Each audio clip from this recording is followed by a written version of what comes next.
Brian Haggerty of Save a Warrior. We also have Debbie, Adam, Jeremiah, and Sean. You guys just stand up and give a wave to the crowd. All the guys in the gray and the lady in the gray shirt. Okay, and then we also have this filmmaker. Please introduce yourself. Once again, my name is Mark Terry. I made the film Protocol New Orleans. Hi, I'm Richie Jacobs. I am the director of It Was an Accident. So, if you guys want to each give a little bit about your group and your film. Are there any veterans in the room? Oh, I'm a veteran myself. There we go. Outstanding. All right. Welcome home, brother. Yes. You too as well, sir. Thank you. We started this program in 2012. It is a warrior-led conversation. We have lost one person since then. We would much rather that he be here, but we do have over 400 folks that can attest to the success of these 5.5 days. It's a remarkable 5.5 days. In fact, 1 week from today, we're starting our 39th iteration of Save a Warrior. We have some folks here from 038, we numbered them all. 026, Adam Kalnacki, Debbie went through 031, and I went through 009 myself. I was interested in the first responder aspect because there's actually 3 of us up here from Save a Warrior that are also first responders. We just don't look like it. But if anybody has any questions about Save a Warrior or what you can do to help out, we are a very boutique operation. We are very successful, and we are very passionate about what we're doing. And to include myself, but we've got guys here that served in Iraq or Afghanistan, and they'd be happy to share with you what it was like before Save a Warrior, what it was like during that transition for 5.5 days, and what it's like now. And in our opinion, you know, I said we've put over 400 people through, but in reality, we have touched the lives of thousands because of that. Thousands. Children, these guys and these girls have children, they have spouses, they have loved ones, they have family members. And it's just a remarkable process. So we're here for you to answer any questions you might have about Save a Warrior, and have at it. I'd like to start with questions. Absolutely. Could you tell us a little bit about the statistics of suicide rates for vets who do not go through your program? Because your success rate, only losing 1 out of 400 is phenomenal, and I know the rates are much higher for vets who do not get this type of help. Yeah, you know, that 22 a day is a very commercial number. And recently there was a study that came out that from the VA that brought that number to 20. And the reality of it is it's probably more, because that doesn't count. Those numbers come from the VAs that are reporting that information. For example, the 22 a day was from a 2012 study where only a handful of VAs reported the information. And to be honest with you, a large number of those suicides are Vietnam veterans. The reason is because if you think about the age groups that the Vietnam veterans are in, they no longer have their support system anymore. And now they're left to themselves to try to figure this out. And we've had Vietnam veterans come through. We are not the VA. We are not the medical model. We teach people warrior meditation. We teach people how to navigate their way through life without getting one foot stuck on the brake and one foot stuck on the gas. We don't even have a PowerPoint presentation in those 5.5 days. But it's a remarkable, it's a horrible statistic that we're changing, to be honest with you. Do we have any questions from the audience about the Save the Warrior? My son is a veteran of Iraq and Afghanistan, and he is still dealing with PTS. And I'm wondering how I get this information to him and how I might encourage him to do this. One of the things that I've been mindful of is we only talk about his experience when he wants to, because I respect that. I don't want to invade his territory. So do you have any suggestions on how I might put this in front of him and encourage him to utilize this? And before I turn over the mic, I just want to say thank you very, very much. You're very welcome, sir. Well, I might be the guy answering all these questions, but your son has to want it, and he has to be in the right spot. And this is for everybody to hear. Any veteran that wants to get on the other side of this PTS has to want to get on the other side of this PTS. There is no organization, no program on the planet that waves a magic wand in their face and poof, they're healed. It doesn't work like that. And all of us standing up here, first responders or not, that short film on the first responder, well done. Very, very accurate. I've been a first responder in this city for 21 years. And I'm here to tell you, it's just like being a soldier. I spent 8 years in the service and came here. I went from the frying pan to the fire. And your son, he needs to want to come here. He needs to go to the website, saveawarrior.org. He needs to read what it's about, and if he's interested, he'll apply. These guys can tell you what happens after that. Okay. So I just let him know that exists. And Yes, sir. Good. There is a program, it's warrior-led. This is really important for veterans. In fact, I'll let somebody else tell why it's important. My name's Jeremiah. It's really important because there's a brotherhood, a family that you come from, that you're born into. Now, when you join the service, whether you're a first responder or in the military, it becomes a second family, and you rely on those people. They are your everything. In the Marine Corps, it was 7 or 8 month deployment. Army, they do 14 month. That's all you know. Those are your brothers, sisters, fathers. You look to those people as your mentors. You look at those people to laugh and joke and cry with over different situations and incidents that you come across. Now, when you get out of the service, you don't have that structure anymore. It's all gone to the wind. You're just, as he said, thrown back into the fire. Not having that, everything just bubbles up inside, and you keep pushing it down, and you have to find that outlet. And as you saw in the film, and as many people on this panel have dealt with, you deal with your own demons, and you find different vices, ways to act out.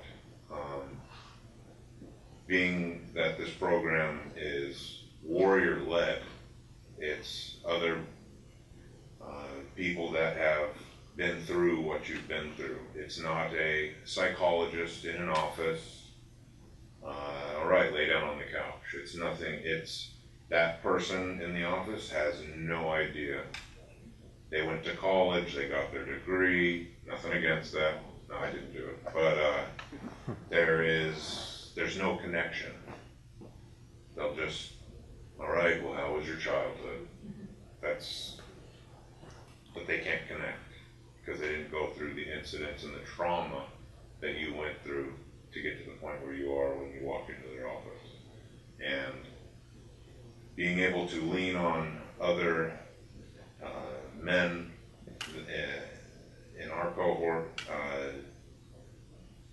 you notice that you're not the only one with the problem. And that's the way you see it, as I'm the only one with that problem, no one else will understand.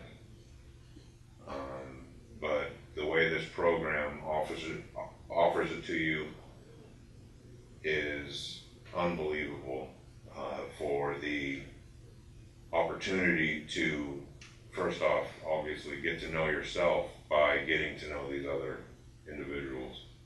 And it really opens up your heart and your mind to, crap, these other guys have the exact same problem that I do. And you're able to work that off of them. As we say, ugly face tears. We could have ugly cries. We could have filled probably 5 to 10 Sparkletts bottles, the big ones, over just 5.5 days. Day 0, before it actually kicks off, we had you just can't handle it because it's so overwhelming. Because you are finally, your eyes are open to, I'm not the only one fighting these demons inside, whether it's anger or you've let into all your different vices, family problems. We all have them, and it just it's mind-numbing to know that you're not the only one dealing with it. It's an unbelievable program. So. And the lady in the rail, we don't have an audience microphone, so could you just please be loud? Yeah. Is this program going to be replicated in other places? Are you working with the VA in order to perhaps replicate it through the VA? It sounds like it was a bit expensive. Not that it isn't worth it, it's totally worth it. But it seems like it would be great if it could be replicated in other places, because there's so many soldiers and the problem's so big. The question is, can we replicate this? The answer is absolutely yes. A couple of times a year, we actually take the show on the road, and we do this in Kentucky as well. But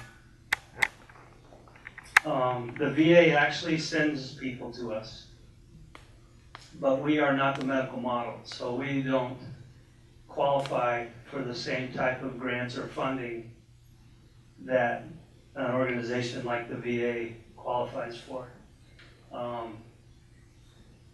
We are working on scaling. It's difficult. You have to have the right people on the bus and sitting in the right seat. That's from a book, by the way, Good to Great. We have the right people on the bus sitting in the right seat for the work that we're doing. We are working on replicating this. It's going to take some time. It is possible. And unfortunately, it costs money. So as a nonprofit organization, we're in the business of soliciting donations so that we can pay for a cohort. And right now I know the number on the screen said $1,600, and that is no longer accurate because things change. We're looking at a little over $3,000 per person from front to rear, from when they get to us on Sunday to Friday. So we're working on scaling it, but it's going to take a lot of time and unfortunately a lot of money. Now I'm going to ask the other filmmakers to introduce your films and if there's any questions for you. Okay. Hi, my name's Mark Terry. I did Protocol New Orleans.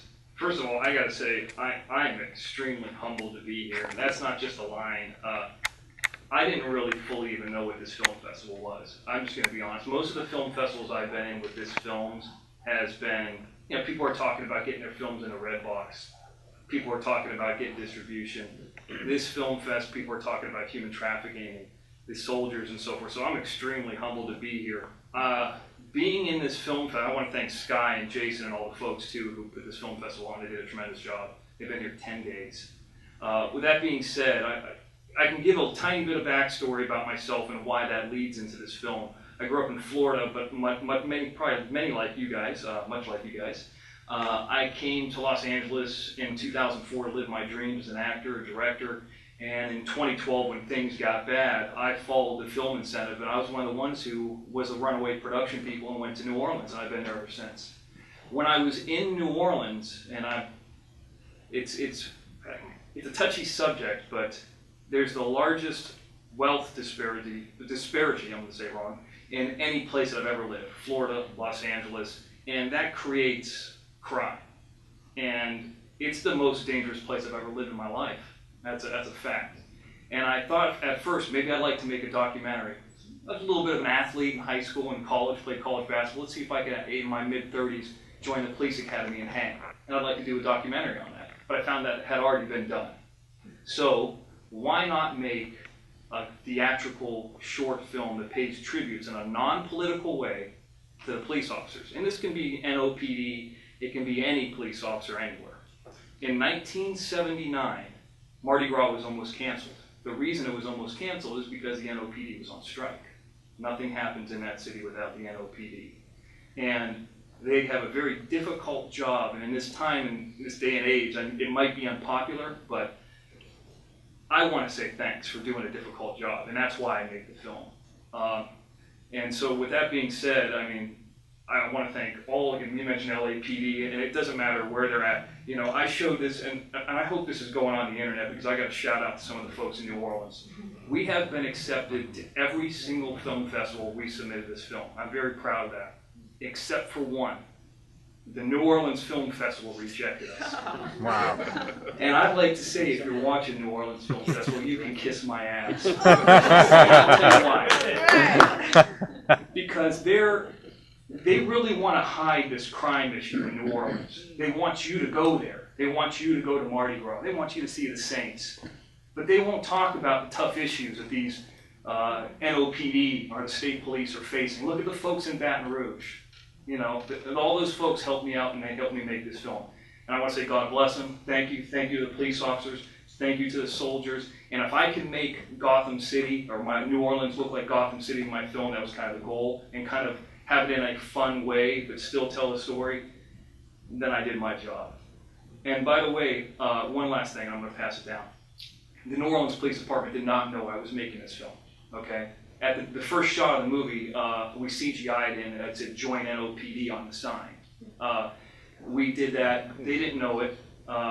They thanked me, the Fraternal Order of the Policemen thanked me, and the Policemen's Association thanked me. There's no union, I guess the association just takes care of it. So we wanted to do this, but I didn't want this, like, it wasn't funded by anybody. You know what I mean? So if I can do this as a small thing for their help, I think that's the least I can do. Thank you, NOPD, and we'll hope to see you on the next one.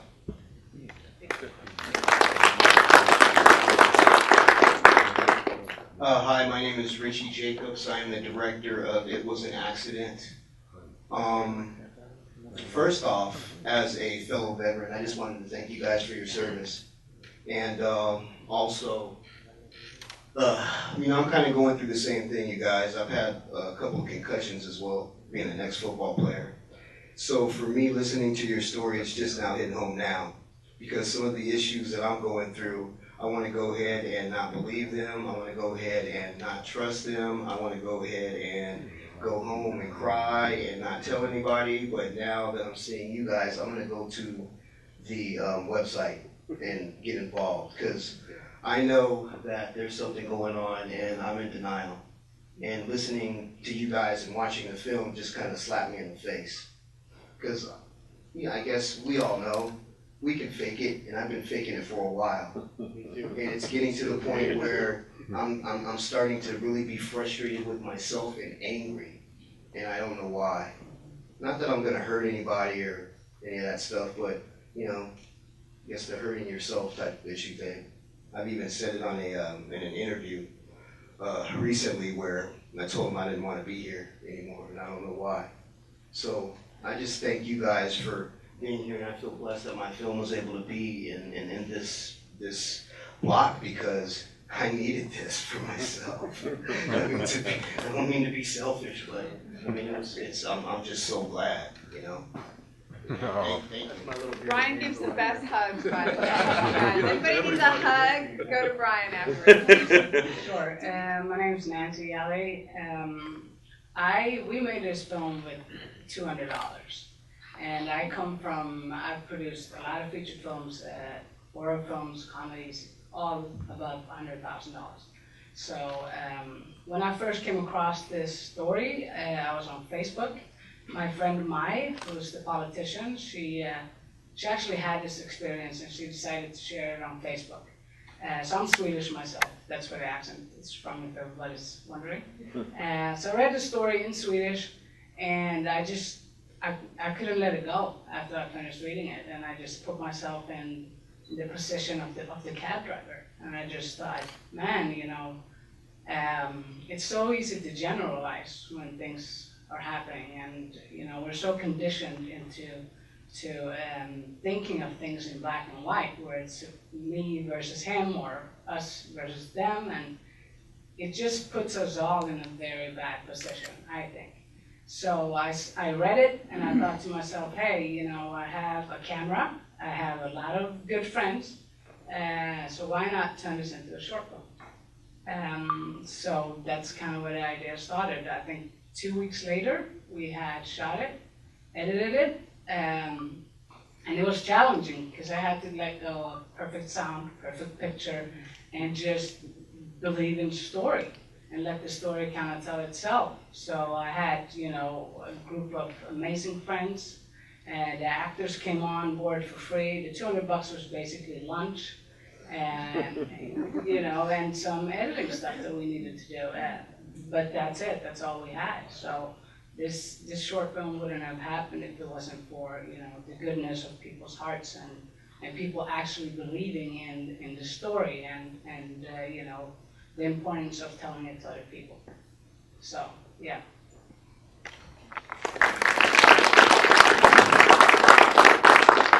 Questions from the audience? Well, then I'd like to ask a question of Debbie.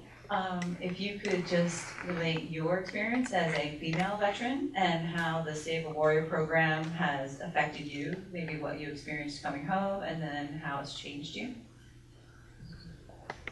I'll tell you that I am not a veteran. Oh. I'm a first responder, and I didn't even realize that I was living with PTS until last December, when my younger brother, who was a Marine veteran, a veteran before, and an LAP officer, won the life-saving medal, earned the life-saving medal, and also became an LA County firefighter, and was a recipient of the Medal of Valor, committed suicide, and after some struggle, Adam was helping me trying to get him into the program, but we didn't get it done. After that, everything became apparent. Brian pointed out when he talked to me that I've probably been through a lot more than I realized being on the police department, and the program would benefit me. And I have to say that many of the things, rituals, ceremonies, things that I would have said would not do anything for anybody, that were just silly things to do, but actually the most profound to me. We should have more of that in our communities, our society. So everything that I kept swished down. I went to the program, I was present, I leaned into the process, and I released everything and left it behind. And I can function and not cry every day, and not even think about killing myself anymore. It's a powerful program. Thank you.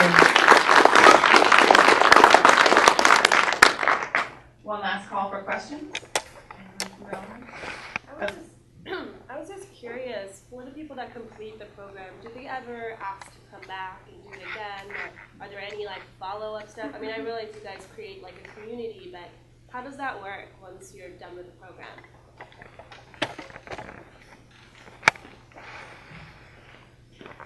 So our cohorts are usually between 10 and 13 warriors.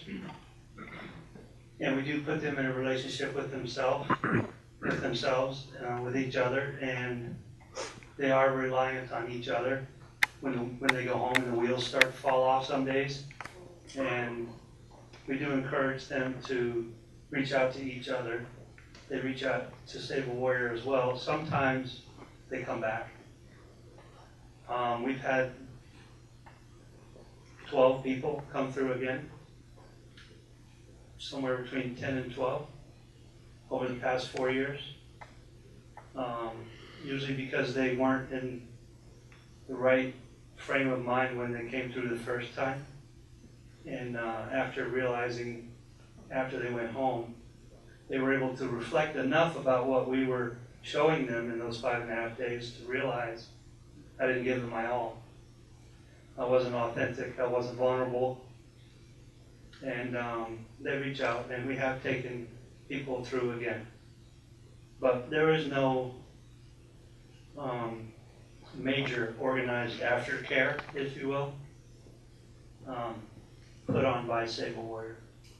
Not at this time. We have it on the whiteboard. It's coming. It's just like everything else, it takes time and money to pull that off. So we're working on it.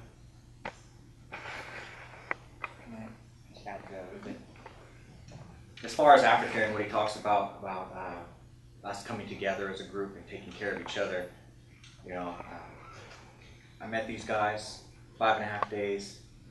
2 days after Save a Warrior, I retired from the Army. I had my ceremony, and this guy right here showed up. I posted a little thing on Facebook and said, hey, if you want to show up, and these guys surprised me and showed up. And I cried. Because I knew that there were people in this world who cared about me and who loved me deeply. I talk to other guys in the group on a daily basis because I got stuff in my life that I need to work out, and I need other sane minds to get me through. And then one last thing is Brian talks about there's been just over 400 who have gone through, but that we've touched the lives of so many others.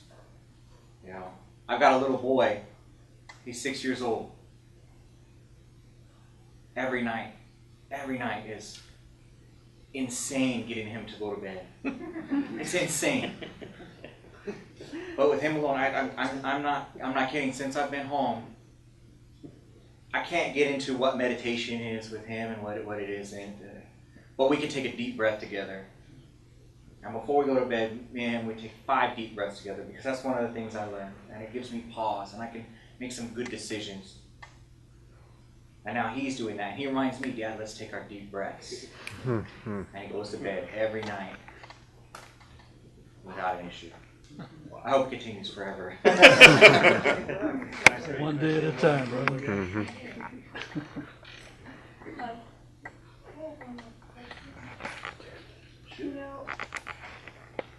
This problem is so deep, and we are in so many wars, and it's not only the soldiers that have these feelings. It's also community members that have been bombed, and I did a film, and it was about children soldiers and communities in West Africa. And these children soldiers were in war for 9 years living in the bush. And not only the children soldiers were suffering from this, but the community members who were afraid and frightened, and we brought them together in a program working on the issues. But this problem is worldwide, and it's really concerning about how to address these issues, not only for service people, but also communities.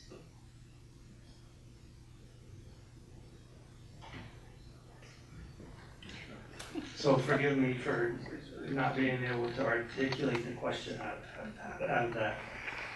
What is ultimately, what is the More question? a statement than a